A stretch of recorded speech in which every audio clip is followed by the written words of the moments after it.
ലോക്സഭയിലെ പ്രതിപക്ഷ നേതാവ് ബഹുമാന്യനായ ശ്രീ രാഹുൽ ഗാന്ധിക്കെതിരെ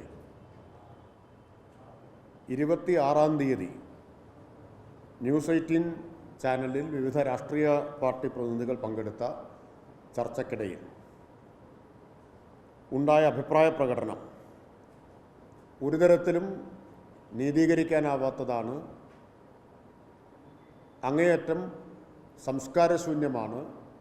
അതിനെ സർക്കാർ അതിശക്തമായി അപലപിക്കുന്നു. നമ്മുടെ ജനാധിപത്യ സമൂഹത്തിൽ ഒരു തരത്തിലും ഉണ്ടാകാൻ പാടില്ലാത്ത അഭിപ്രായ പ്രകടനമാണ് ബഹുമാന്യനായ ശ്രീ രാഹുൽ ഗാന്ധിക്കെതിരായി BJPയുടെ പ്രതിനിധി അവിടെ നടത്തിയത്. ഇത് സംബന്ധിച്ച് പക്ഷേ വിചിത്രമായിട്ടുള്ള കാര്യം, പോലീസിനൊരു പരാതി ലഭിക്കുന്നത് 29-ാം തീയതി ഉച്ചയ്ക്ക് 12:10, അതായത് ഇന്നലെ പേരാമംഗലം പോലീസ് സ്റ്റേഷനിൽ 12:10 പരാതി ലഭിച്ചു.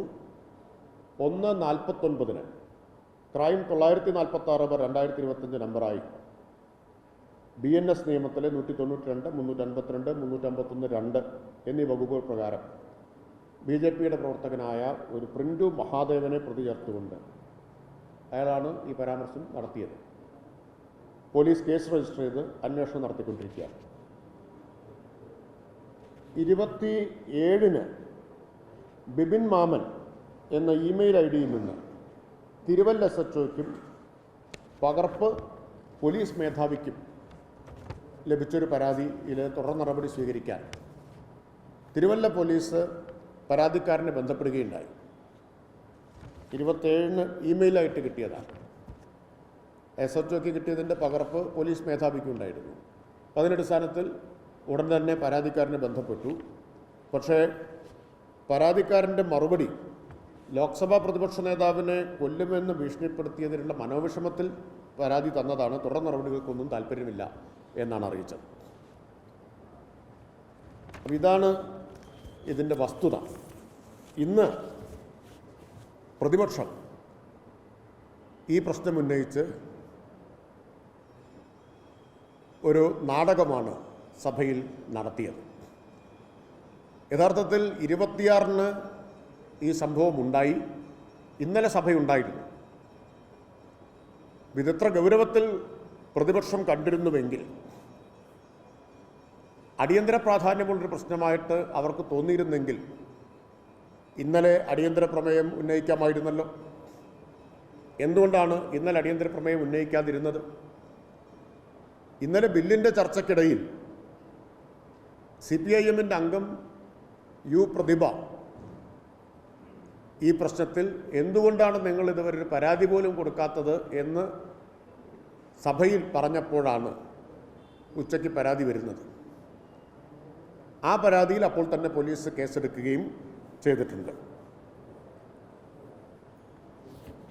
അപ്പോൾ സംഭവം കഴിഞ്ഞ് 4 ദിവസം കഴിഞ്ഞിട്ടാണ് പ്രതിപക്ഷം സഭയിൽ പെട്ടെന്ന് ഇന്നലെ ഉണ്ടായൊരു സംഭവം എന്നതുപോലെ വളരെ പ്രകോപനപരമായിട്ട് പെരുമാറുന്നത്.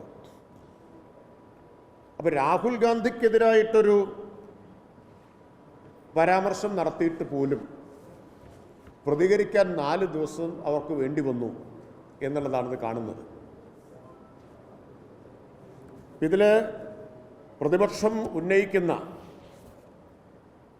ആരോപണങ്ങളെല്ലാം അടിസ്ഥാനരഹിതമാണ്. എന്തായാലും ഞങ്ങൾക്ക് സന്തോഷം തോന്നുന്നു, ആദ്യമായി RSSനെതിരെ പ്രതിപക്ഷ നേതാവും കോൺഗ്രസുമൊക്കെ വാ തുറന്നു എന്നതിൽ.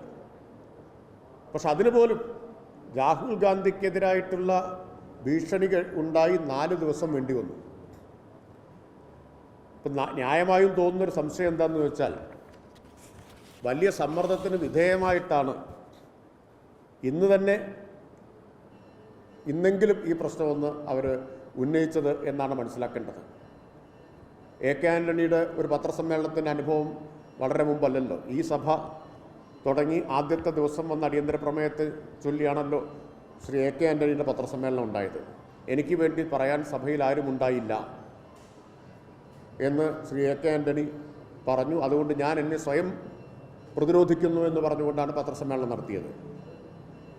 സമാനമായ പത്രസമ്മേളനം രാഹുൽ ഗാന്ധി നടത്തുമെന്ന ഘട്ടം വന്നപ്പോഴാണ് 4 ദിവസം കഴിഞ്ഞ് ഇപ്പോൾ പ്രതിപക്ഷം പൊടുന്നനെ ഇന്ന് രംഗപ്രവേശം ചെയ്തിട്ടുള്ളത്.